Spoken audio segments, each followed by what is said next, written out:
Hello, everyone. Really quickly, I know we're starting. Let me just give me 1 second. I'll be right back.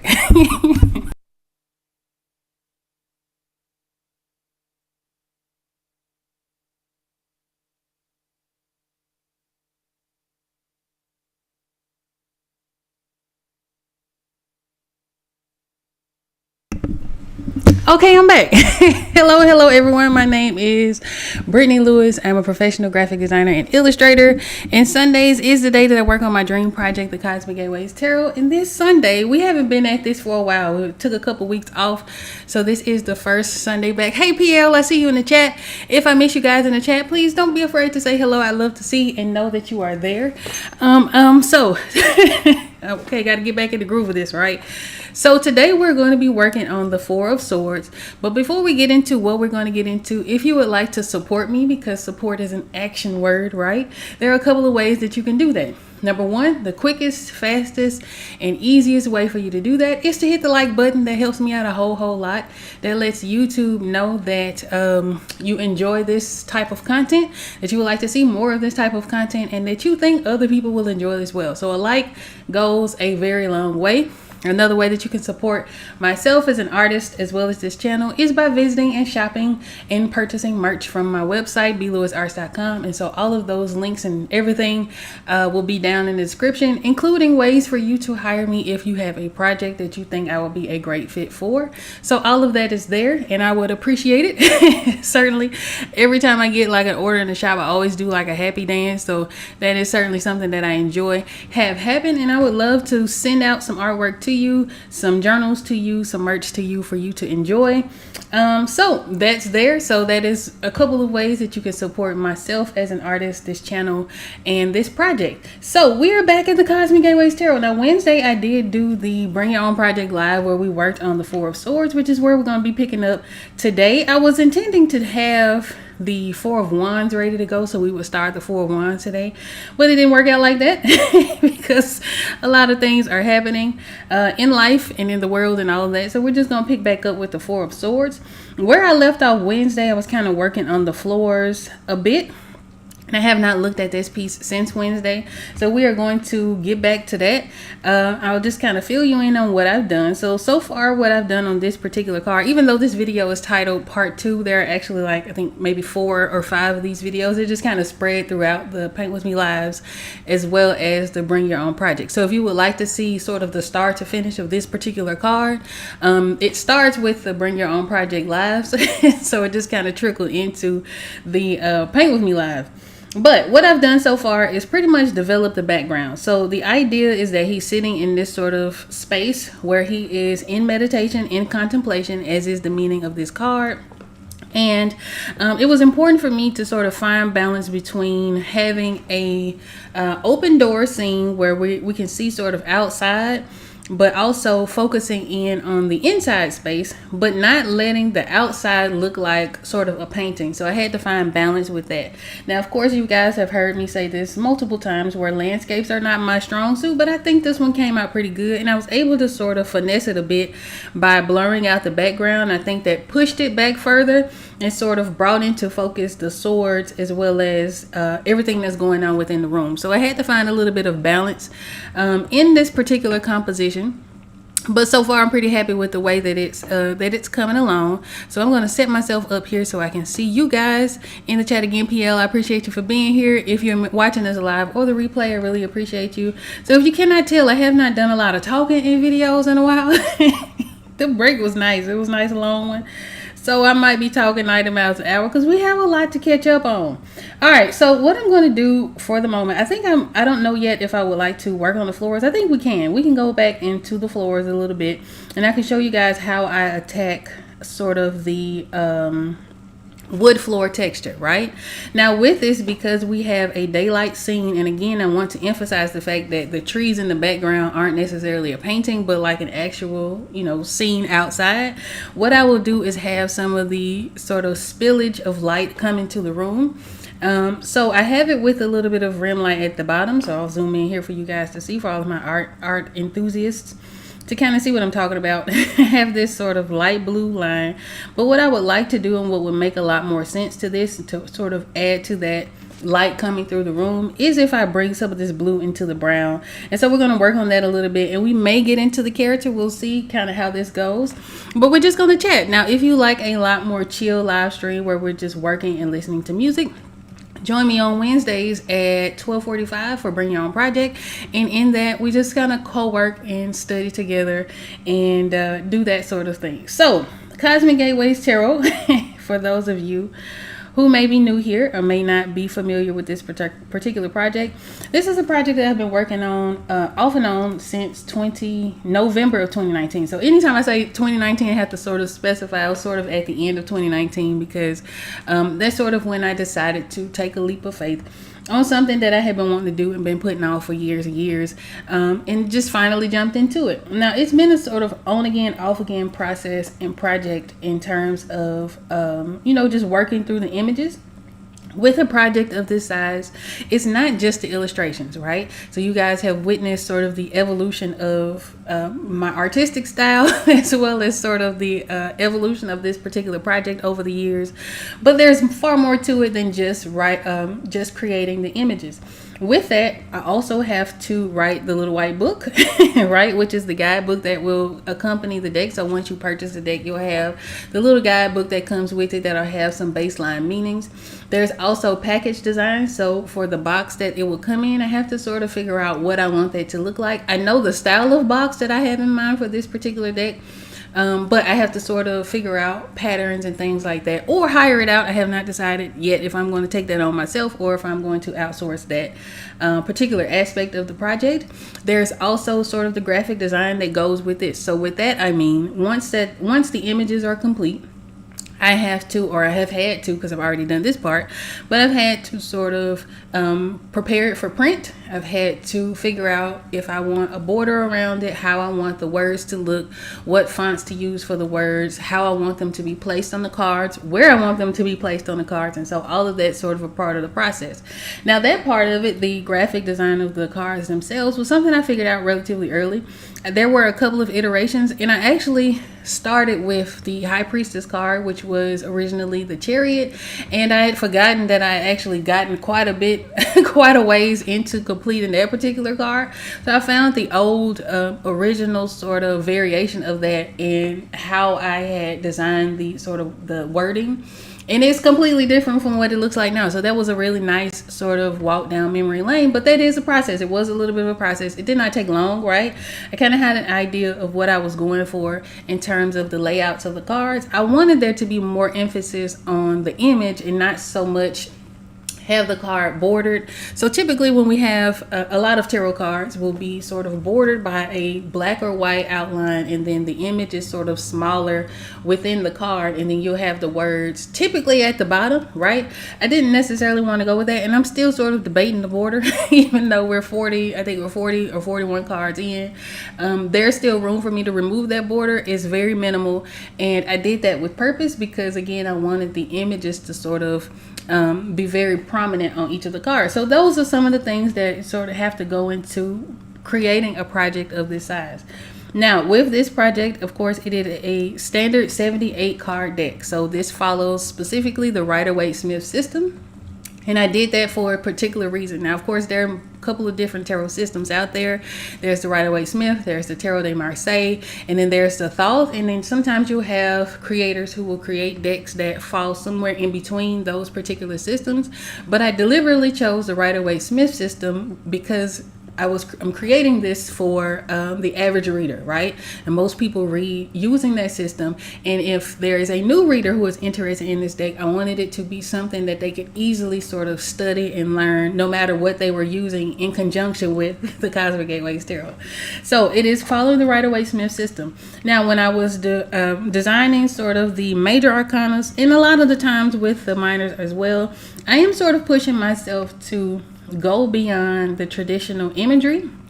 With the minors, there will be some overlap. Of course, there will be some very similar stories being told in the imagery, just because I think some of the baseline information with the Rider-Waite-Smith is good enough to use as inspiration, I'll say, because I don't want to sort of copy it. So this is not intended to be a clone deck. but I do sort of see the significance of some of the symbolism that comes with the traditional decks, right? So, for instance, this particular card is different. It is a slight departure from the original source material. So this is the Four of Swords. Now, with the Four of Swords, and I'll show you the original. With the Four of Swords of the Cosmic Gateways Tarot, we have someone who is sort of in meditation with the swords above him, or three of the swords above him and one below, right? In the original source material, we have something very similar, where we have a tomb, and we have the three swords above sort of the, I guess this is a sarcophagus, above the sarcophagus, and then one below. Now, this is to me a death scene. However, I don't think this is a final death because the tomb is open. It's open, right? So that means that this is not necessarily a final resting place. In the Cosmic Gateways Tarot, when I was creating sort of the story and thinking about the source material as well as the meaning for this card, I did feel inspired by the Japanese ritual of harikiri, which is a ritualized suicide, right? I don't know that that's what this character is doing, but I do believe it adds sort of a layer of context to what's going on in the scene. And just like the Four of Swords for the Rider-Waite-Smith, there is a nod towards death, right?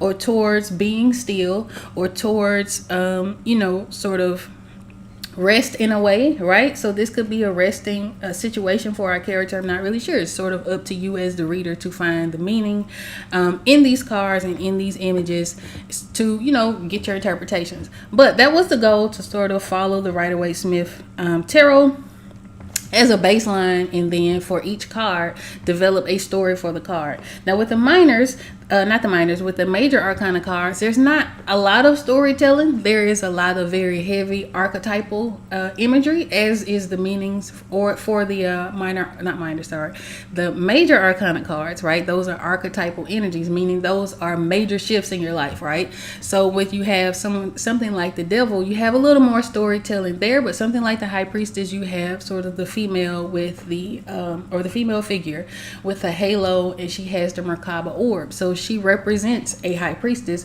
whereas with the Devil, we sort of get into a little bit of storytelling because we have the two figures who are chained together with the I think it's a goat behind them, and then there's this very opulent scene. So there's a little bit of storytelling with the majors, but I didn't lean a whole lot into that. More so, I wanted to create very strong gods and goddesses type or deity type figures with the major arcana cards. With the minors, of course, because these are day-to-day activities, these are day-to-day situations, these are sort of the mundane parts of life, I wanted to sort of lean into the storytelling. So anytime I go into planning for these cards, specifically the minor arcana cards, what I am sort of looking for is a keyword or phrase that helps me kind of come up with a story, right? So I can't remember what this one was because it's been a minute and we've been out for a couple of weeks. But at some point I'll look that back up. But I did want this to feel like a rest. I did want this to feel like he's sort of contemplating over a decision to be made, and which will kind of lean into the next card, which is the Five of Swords, which is where we kind of start to deal with the conflict within the swords. And with swords specifically, we deal a whole lot with sort of mental, I don't want to say, how do I want to put it? Sort of things with the mind, right? So a lot of it is very heavy. A lot of, especially the later cards, deal a lot with depression and anxiety and all of those sorts of things, mental conflicts and stuff like that. So it's very introspective. It's a very introspective suit. So this, to me, begins that process. The Two of Swords also kind of does that, but in the Cosmic Gateways Tarot, the way that the Two of Swords is set up is we have someone who's sort of on this journey, and he comes to a fork in the road, and then it is up to him to sort of choose, but both paths look identical. So that is to say that no matter which path he chooses, it's going to sort of lead where he needs to go, right? So with the swords, we deal a lot with that. So it's going to be very interesting because most of the theming with this deck, I have deliberately leaned into positive representations, right? And so it's very, very important for me to illustrate possibility as opposed to leaning so heavily into suffering, which is something that I find with a lot of Black-centric or Afrocentric decks. A lot of it, to me, feels very heavy, very sort of traumatic, and that's not something that I wanted to lean into. However, I don't necessarily want to skirt those topics, especially when we come to those sword cards. All right, so that's sort of a little bit of the Cosmic Gateways Tarot in a nutshell. nutshell. So what I'm going to do is I have a layer here where I have some sort of texture. Let me turn my canvas around so you can see what's going on. So I have some texture in the floor that kind of mimics the way wood grain looks, right? I don't necessarily have to have this super polished. This doesn't have to be super sort of articulated. I just wanted to feel enough like wood that when we're sort of reading this card, we know that he's standing in a sort of a space with wooden floors. Now, when it comes to creating compositions, there is a couple ways we can go about it. We can render every single thing and we can make every single thing as detailed as possible, or we can pick a sort of focal point and make sure that when I'm rendering, meaning when I'm illustrating these images, that those things that I want the eye to look at, that I want the eye to pay attention to, have the most attention to detail. They have the most details, right? So in the background where I have the walls and sort of the screens, those aren't super detailed. They're just lines, really. There's a little bit of shading in the window to denote that there's sort of some sunlight going on outside. There's the tree scene, but I have that blurred out, right?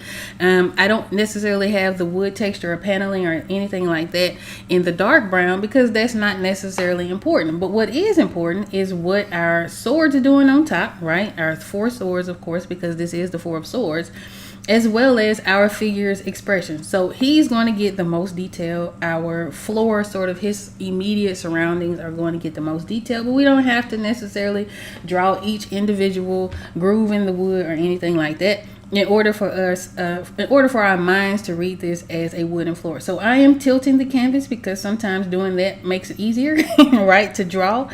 So what I'm going to do is remind myself, because again, I have not looked at this image since Wednesday. So I'm going to remind myself what things are. So I believe that we have foreground wood flooring. So I think that's my texture. I'm going to see what these layers are above it. And then what we'll do is tweak just a little bit some of the grain in the floor. And then we'll sort of move our way up or from the back forward. Just kind of depends on how we're feeling. So one of the things I love about, and I'm working in Clip Studio Paint, by the way, one of the things I love about this is the fact that it auto saves. It does take a minute depending on the size of the file. But until while it's doing that, let me show you guys, since we've been talking about the Cosmic Gateways Tarot, what they actually look like. Now again, this is not all of the cards of the Cosmic Gateways Tarot, but this is a good representation of the color story, of the sort of imagery, of the theming of this particular deck. Now with it, I leaned a lot into Afrofuturism. Again, the idea is to paint possibility, because so much of our imagery tends to deal with suffering and trauma and sort of the historical suffering that we've dealt with as African and African American people, as the diaspora at large, right? But I wanted to sort of lean into, again, the deities, creating these sort of deity figures, creating these sort of magical and mythical scenes. That was super important to me because you don't see a lot of it.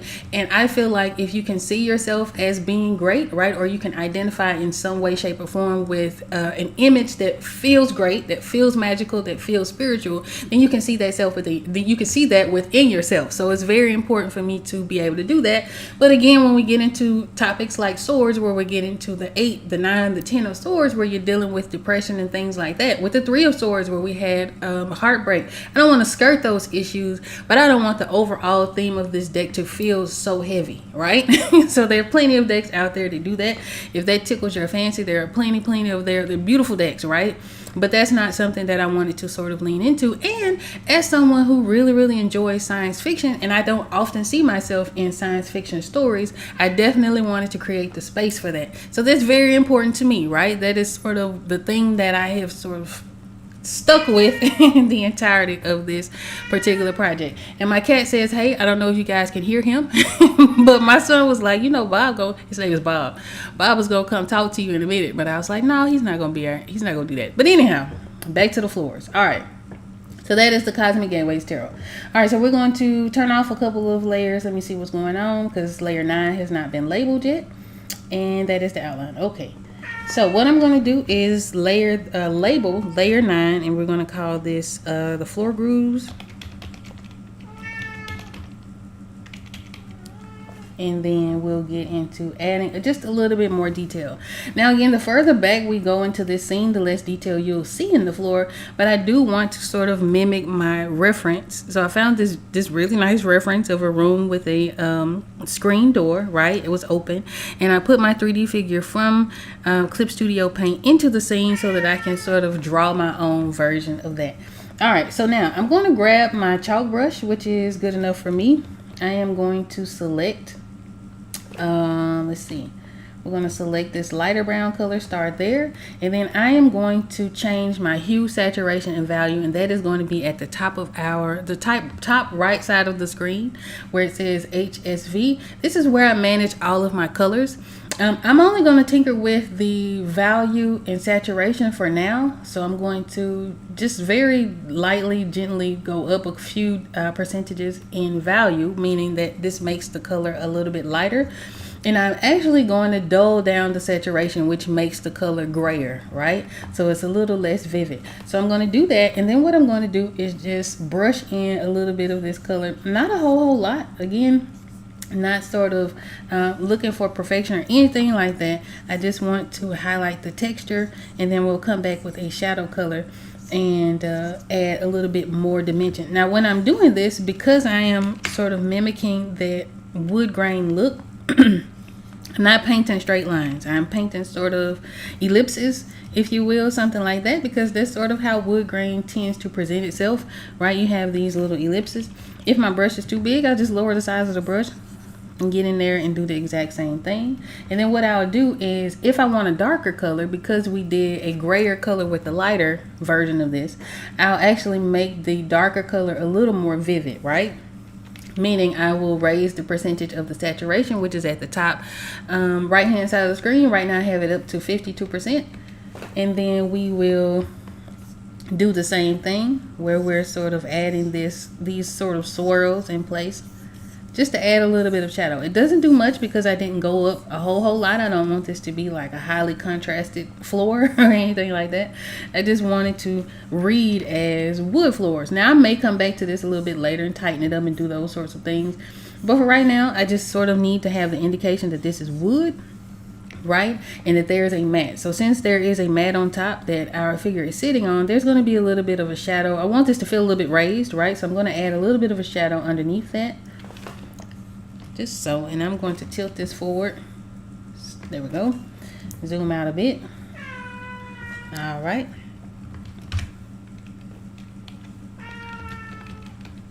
And then we'll just add just a little bit of a shadow underneath, right? So we'll do it like so, especially where his knees are sort of hitting the floor. And that's it. It doesn't, again, we don't have to render every aspect of this image completely. And two, something to take into consideration when you're creating something for print is that you're doing so, or you want to do so, with a bleed. So a bleed just means that there is space that's going to be cut off from this image. So if you guys can see, I don't know how well it's showing up, but I'm hoping it's showing up pretty good. There are a set of really light gray lines on this particular picture.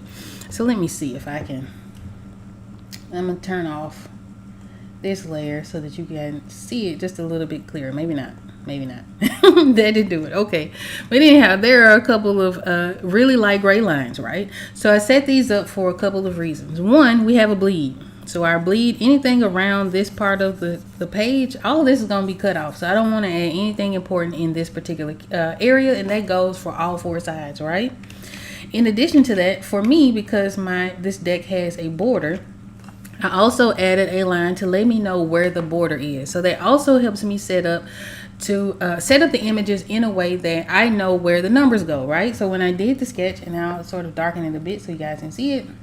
When I did the sketch, I had to play with making sure that I placed my swords big enough, but not so big that we couldn't see where the number would go.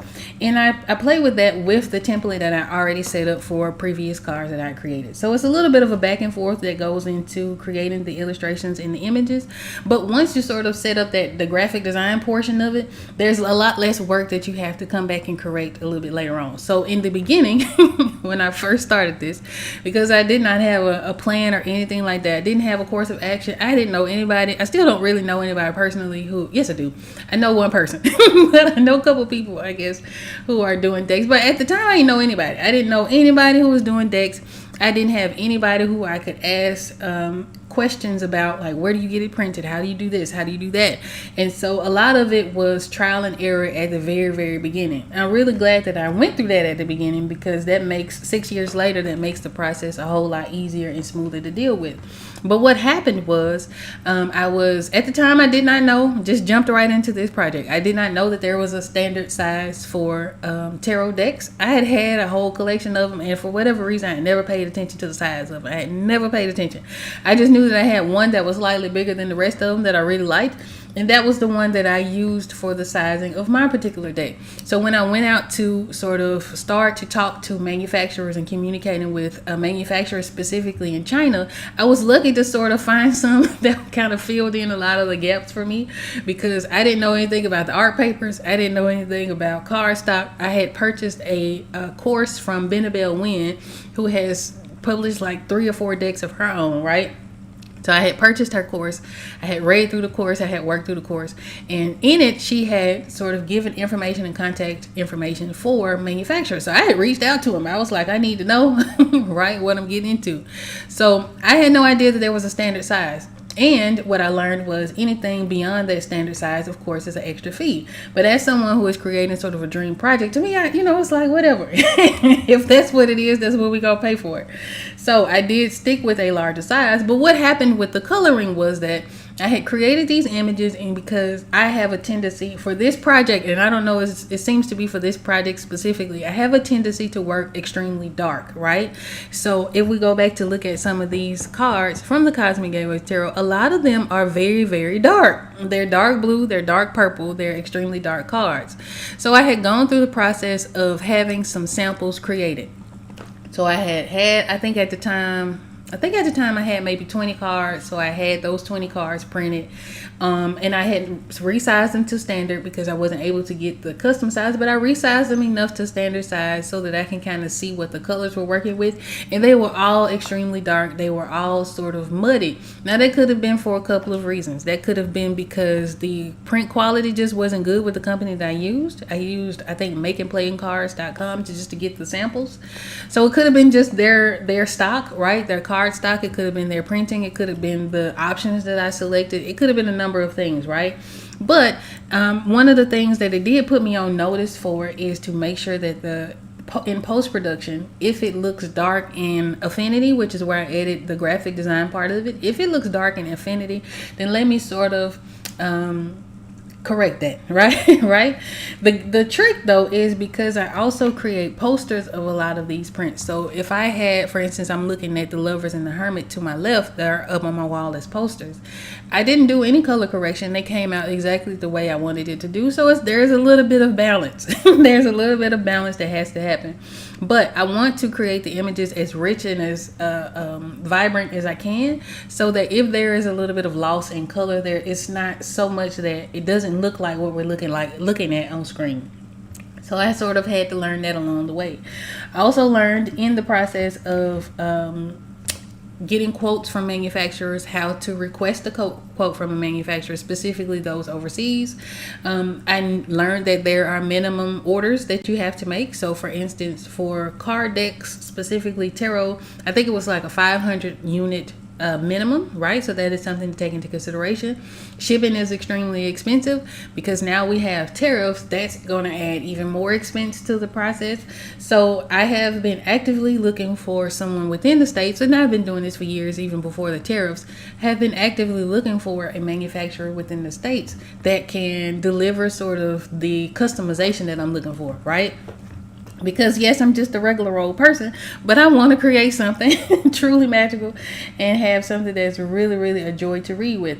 So it's been interesting. So in that, anytime I beat myself up about it taking so long for me to complete this project, and I know there are people who have been watching this project for years, right? I definitely appreciate you guys for being here. But the timing, I feel like, is all in divine timing, right? So if I had been ready to produce this deck at the beginning of the year when tariffs were up like 120%, I'd have been assed out. You know what I mean? Forgive my language, that's the truth. I'd have been in a really, really tough position, because here now because the goal is to sort of raise money and capital to produce this project. So let's imagine that we go through the Kickstarter process or the pre-order process or whatever the case is. We raise a certain amount of money. The things are in manufacturing, they're being printed and shipped and all of that. And we get slapped with 120 some odd percent tariff, which is an extra tax. In order for me to receive these packages, I have to pay that on top of the money that we've raised for the deck. So it would have been a very precarious situation to be in. So, you know, it's taken a minute, but my hope and my sort of my thought and the sort of wavelength I want to put out there in the universe is that by the time this goes into print, that won't be a thing. We'll see. If it is, hopefully it'll be manageable, of course, so that we don't, you know, we can get this done. Like I said, I know a lot of people who have been watching the progress of this project be created for years, right? And so I definitely want to I want it to be a satisfying ending. I don't want you guys to be waiting on something and then we produce a subpar product, or that you have a, you know, a horrible experience with the shipping and all that. I'm trying to avoid all of that. Right? So that's just sort of part of the process. That is part of being a business owner. That is part of sort of producing a project. That's just part of the journey, right? So it's a lot of learn as you go for me, because again, I don't know anyone. I don't know very many people who have already done this part, right? I don't know very many people who have I don't know personally, don't know a lot of people who have gone through the process. Now, of course, I collect decks. I have followed decks. There was a couple that or one specifically that I had followed for like 2 years. I think it took the artist 2 years to create, right? And I remember everybody was so excited within the sort of tarot community, was really, really excited about this particular deck. And he had done it because he had wanted people to be able to own pieces of his artwork in a very compact sort of way, right? And so he created the 78 card deck, same as mine.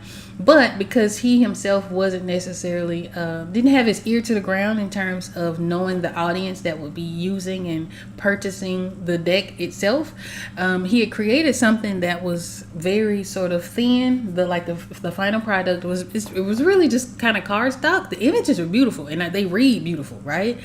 But they weren't necessarily usable.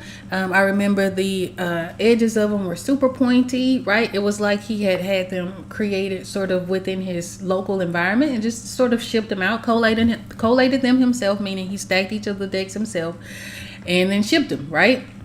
And people were hot. People were so upset because the deck itself cost, I think, $100 a deck.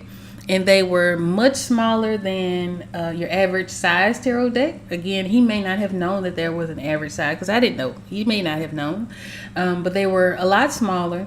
They were super duper thin, and they were like, they weren't laminated in any way, so there was no like finish to them. So a lot of people were very upset that they had paid $100 for a small deck with thin paper, sharp edges, no guidebook, right? It was a little bit of a mess. So watching other people's experiences, meaning other creators' experiences, is a bit of a learn. This is sort of how I learn, right? Sort of learn what the people want. Sort of listen to you guys. I get you guys' comments and things like that, so that I know what it is that you're looking for. Because even though, again, this is a dream project, and even though this is years in the making, right? It's definitely years in the making. It is still a product to be sold, right? It is still something that I want you guys to use and enjoy and get a lot out of. And so it is important for me not only to create the images based on what I want to see, not only to make sure that it's a very good and premium reader experience, but just to make sure I'm giving you what you want, right? So there is a balancing act in that. So, all right, back to the image. What I've done so far is sort of, I picked up a sky color and I sort of used an airbrush to bring it into the floor. Now, with the sketch, I do have floor lines in the background, but I don't necessarily have them here, so I don't know why I did that. But I may make this a part of the rug, meaning this middle sort of area, that might be a part of the rug. But in the background, I wanted the sky to sort of bleed into the space, just like we have in our reference picture. So in our reference, zoom into the area that I'm referring to, In our reference, we have the tree scene, right? Then this is very much an open door, so there's an outside situation happening. Within that, if we're paying attention to the lighting, the outside door is lighting the inside space, and we know that because here we have sort of the rug has a certain color, right? But as we go back closer to the outdoor space, it gets a lot lighter. So that is sort of what I'm attempting to mimic in this image. Now, because I'm talking 90 miles an hour, I may have to go back and tweak a little bit of this, and that's okay. That is part of the process. It is certainly nothing wrong with making adjustments. With the trees, for instance, I had worked on the trees Wednesday.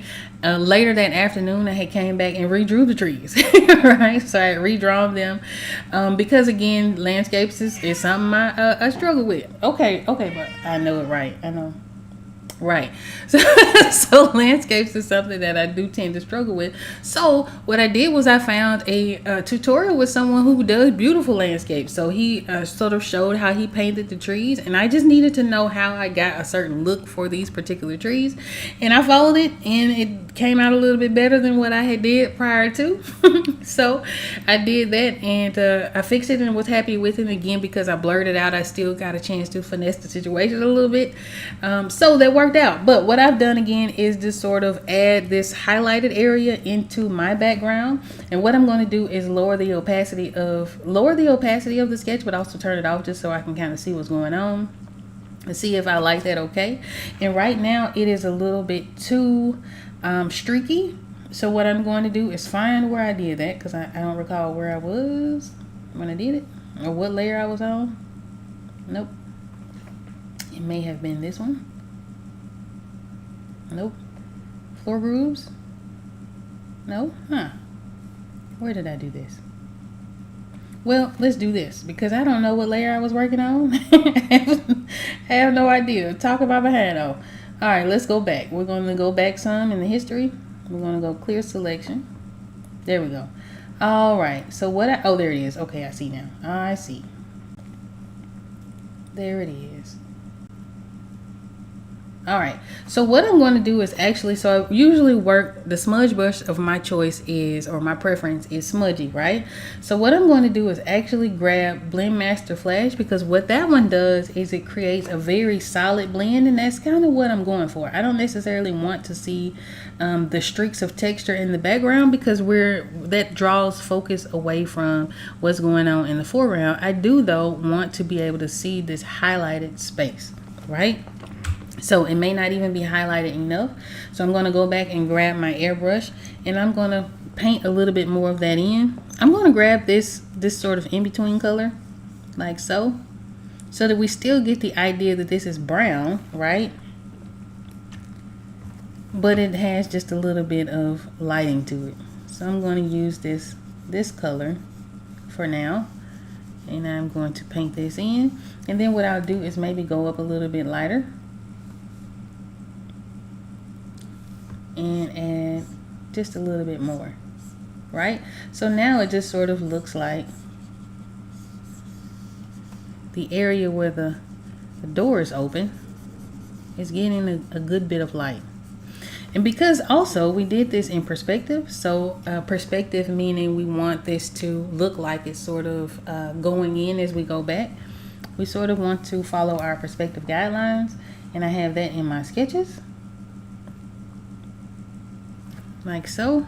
So it's a little bit extreme, because I believe my focal point was within his chest. So it is just a bit extreme, right? But with that allows us to see where we want the shadow for the doors to go. And so it's just a little bit of a tug of war, like such. All right, that's fine. It looks good to me. And I'm going to label this layer, let's see, door bounce light. So that is the Cosmic Gateways Tarot in a nutshell. It has definitely taught me a lot about myself, and I think any large project, anytime you bet on yourself, you're going to learn a lot about yourself, right? It's definitely going to test your mettle. It's going to test your resilience. It's going to test your patience, your discipline, all of the things above. Because again, this has been a sort of a 6-year project. I don't know how long it's going to take me to do. I'm hoping it's not going to be another 6 years, but if it does, everything works out in divine timing. So it is a process. I've learned so much about myself, and it has forced me to face a lot of my own fears, right? So sometimes we sort of can hold ourselves back because we're afraid of how it's going to look to people outside of ourselves, right? We're afraid of, when I started lives, I was afraid of making mistakes on live in front of people, because everyone that I know personally know I can draw, but what if they see like the ugly part of the process before it gets to looking good? And what if, I make a mistake, and what if I draw a face that doesn't look like a face? And you start to sort of create all of these unnecessary sort of dramas within your own mind out of fear, and sometimes that can be very debilitating. So for me, leading up to this project, it was something I had wanted to do for several years leading up to the end of 2019, right? It was something I had wanted to do for a couple of years. It was something that for me, there was a void there. And there's still a huge void for a positive representation in a very diverse space when it comes to spiritual imagery. There's a huge void there, right? So I'm just one little pin drop in this big old hole that needs to be filled, right? But I was like, okay, so at this point I'm creating a certain type of art. People are used to seeing certain things from me, right? I had developed sort of an audience locally within Memphis, and I traveled a lot at that time. I did a whole lot of comic book conventions from like 2014 up to last year, because I'm not doing any this year. So I've been doing comic book conventions for the absolute longest. I, for a lot of years, was like the only female the only woman within this particular space. I was a lot of times the only black woman within this particular space. And when I started to see other artists and things show up, that felt so freaking incredible, right? But I was creating a certain type of artwork. People were used to seeing a certain type of thing, but it wasn't necessarily feeding me in a way, right? It wasn't giving me an outlet to express myself wholly. Of course, I was picking the things that I like to do, right? I was picking movies. I still had my own lane, even though it was fan art, even though it's very much centered towards the audience of a comic book convention. It was things that I liked, but it wasn't necessarily what I wanted to do, if that makes sense. So it was like, okay, people are used to seeing this from me, right? They really are connecting to the nostalgic images that I'm creating. What are they going to say when I throw this like spiritual imagery out there? How is that going to go? And so again, I started to sort of spiral down this realm of thought that if I do something, if I take this leap of faith, if I create the images or the artwork that I want to do, I'm going to lose my audience, right? And I did. I lost a few, but for the most part, people stuck around and they was digging it, right? And then I attracted to me people who also wanted to see the same types of images, because oftentimes we tend to feel like we're this individual, right? We feel like we're this one person. Nobody feels what we feel. Nobody's going through what we're going through, but we're not anomalies, and we're all connected in these really weird ways, right? So I found people people found me, or both, that connected to and wanted to see the type of art that I was creating. And we've been on the road ever since. And again, this has been an off and on thing because I do work as a professional artist. So oftentimes, not oftentimes, the project needs funding, right? So in order to fund it, I have to sort of take on projects, and that takes away time for doing that. But what I did last year, of course, that was year 5 or year 4, not quite 5. But last year decided to dedicate time specifically to creating this project, because I want to say 2023 was the busiest I had ever been as a professional artist. I had made the most money I had ever made as a professional artist, all sort of under the guise of setting myself up for time to spend on the Cosmic Gateways Tarot. But in doing so, I sort of neglected the project. I think I only did one card 2023, and I believe that was the Page of Swords. So that was the only card I created for the entire year of 2023. So leading up to June 30th of last year, it was like, okay, I got to jump back into this. But because I'm sort of chasing these funding opportunities, or I'm chasing these projects, or I'm sort of working with clients and helping my clients and helping everyone else sort of succeed, it's probably going to be a good idea for me to set up time for me to succeed, right? And for me to sort of create the thing that I want to create. And so Sundays became that day. Now we've added on the Wednesday live stream because I love this, right? I love being able to share the process of creating. I love being able to show you that regular people can do it too. You don't have to be born into special circumstances. You don't have to be like an extraordinary person. I'm just an average person who likes to draw, who made a career out of drawing, right? Who loves what I do, and who is sort of gambling on doing something that I feel called to do. I don't know if that means it's my purpose to do it. I have no idea. I just wanted to do it. And so I deliberately set up time. It's been a year now of setting up time to do this, right? And so there are times, of course, where we need breaks. I just came off of a 2-week sort of hiatus where I just needed a break, but slow and steady wins the race, right? So even if you take a break in the process, even if you feel like let me go and do something else, sometimes that is what you need to do. Sometimes that is just as important as actually doing the action towards whatever your goal is. Sometimes you got to walk away, right? So I walked away. I think I had left this I think the last Wednesday stream that I did working on this, I forced it. It was the Wednesday after my birthday, so the 23rd of July, right? I was forcing it. I did not feel like streaming. I did not feel like working on the Cosmic Gateways Tarot. I didn't feel like looking at the image. And I knew then that I needed a break. Sometimes it be like that, right? Sometimes you have to do that. All right, so that's the end of my soapbox. I could probably fiddle with this, and I'll probably work on this for a little while here in a bit. But I would love to hear from you guys. Is there a project, or is there something that you've always wanted to do that you have been afraid to do, that maybe you just don't know where to begin, right? If there is, one of the things that helps me out, and I did this yesterday because as a creative, as someone who is constantly making things, right? I tend to be sort of swamped with ideas in my mind. And when I get like that, when you get like 1,001 ideas, sometimes it can be very, very overwhelming with where to begin. Sometimes you don't know where to begin. Sometimes you think, okay, I'm going to do this, but then you get if you're like me, you get sidetracked doing something else. So what I recommend doing, if there is something that you would like to do, no matter what it is, make a list, right? And just go as far and as detailed as you possibly want to do. All of the things that you want to do, right? I don't care how old you are. So don't give me that I'm too old to start over. I don't want to hear it. All right? I don't care how old you are. Wherever you are in life, if there are things that you want to do, start right now, right?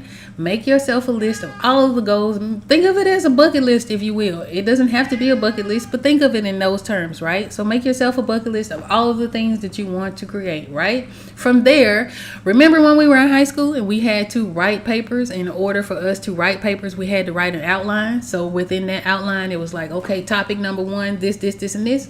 Do your list the exact same way. Take your bucket list and say, okay, I got the Cosmic Gateways Tarot. Doing the images, that's step 1, right? Step 2 is the graphic design. Step 3 is the packaging. Step 4 is the writing. Step 5 is the editing. Step 6 is the manufacturing, shipping. Break it down into steps. If you don't know what the steps will be, that's okay, right? Just write down as much as you possibly can.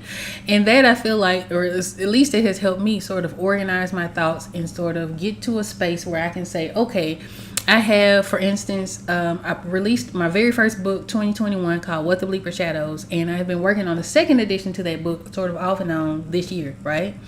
With that, there are only a couple of things I need to do, but that was one of the things I was like, okay, I got to work on What the Bleeper Shadows. I got to get ready for the live stream. School is starting. I got to get ready for that. I got to, do all of these things, so let me write them down. But What the Bleeper Shadows, I was like, okay, cool. I got to do this, I gotta do that, I gotta do the third, right? So that became my roadmap, and then from there it's easier to manage, right? So you break your task down into bite-sized pieces. Do that. But I would love to hear from you. If there is something that you would love to do, tell me about it. I want to hear about it, right? On this channel there is a video called that is about procrastination. a lot of times we sort of talk ourselves out of doing a thing, whatever that thing is, because we're afraid. Again, we go back to that fear and we create these sort of narratives in our minds why we won't succeed in that thing, why we shouldn't do it, all the while just being afraid of being seen, being afraid of failure, being afraid of whatever the thing is that we're afraid of. So if you need a reminder as to how to navigate that situation, go and check that video out. In a nutshell, just do the shit scared. Right? If you're scared, just do it scared. It's okay. My very first live stream, you guys can go back and see it. I was terrified. And here I am talking for an hour or 50 minutes or so today, just running off at the mouth, right? So whatever it is that you have to do, take a chance on yourself, bet on yourself. You are just as likely to succeed as the next person, right? You're just as talented. You are just and you're as much an incredible person as anyone else. So don't count yourself out. All right. So without further ado, if you like a little more chill live stream where we just kind of draw work and do that kind of thing, we'll probably be back on this card again because I didn't get a whole lot done today. I'll work on it a little bit later, so it may be a little bit further along when Wednesday comes. It may not be, who knows. But if you like a little more chill live stream, Wednesdays at 12:45 Central, so that's 1:45 Eastern, please join me there. I love to see you there. In it, I don't do as much talking, but I am in the chat. So if you want to chat with me while I work, while you work, while we study together, while we vibe together, I'd love to have you there. Until next time, have a happy, creative, and prosperous week. I think my cat is tired of me talking, so I'm going to get him fed and taken care of, and I hope to see you guys on Wednesday. Peace.